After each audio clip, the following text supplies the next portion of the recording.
Known as the land of opportunity, where you could literally turn rags to riches. But today's economic hardships have brought the American dream grinding to a halt and leaving many people with little chance of making a decent living. Marina Portnaya has more. But in the unlikely story that is America, there has never been anything false about hope. Hope has always been central to the national myth known as the American dream.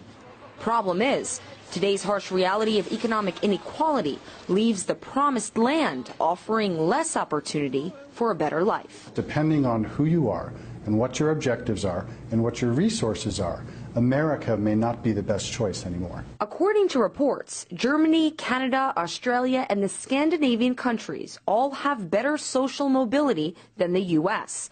This means citizens living in those nations have a greater chance of increasing their income and status through hard work. Every one of the countries you mentioned have systems that are focused on giving people maximum opportunity. Education, mostly free in those societies, medical care, generally available and free, child care, generally available and free.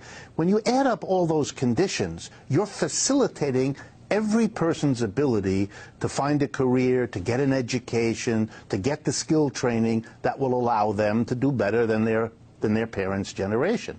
America's current landscape is a bit different. For the first time since the Great Depression, American men are earning less than their fathers did.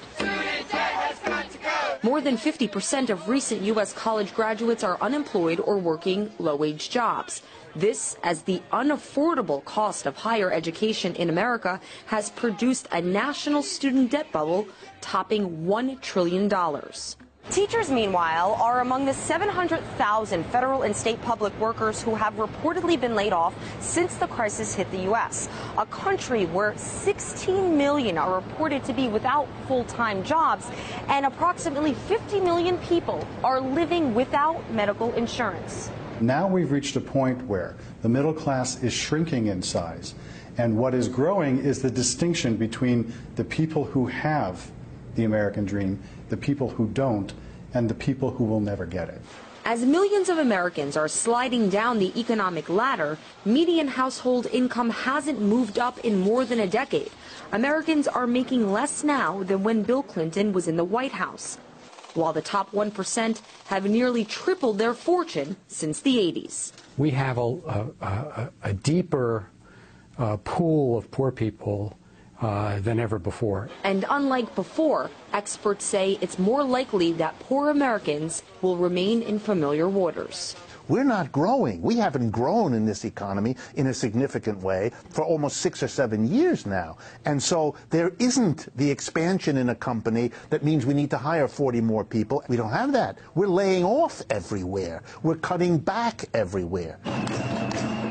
Also being slashed is the muscle behind America's labor force. Over the decades, the number of U.S. unions has declined. Those left standing are being stripped of bargaining rights and existing benefits. The elevator for people at the bottom to get up and out were trade unions. And once America went on the warpath against trade unions and the deindustrialization that kind of went along with it, that blocked the paths for low-income people to get decent jobs. A stagnant reality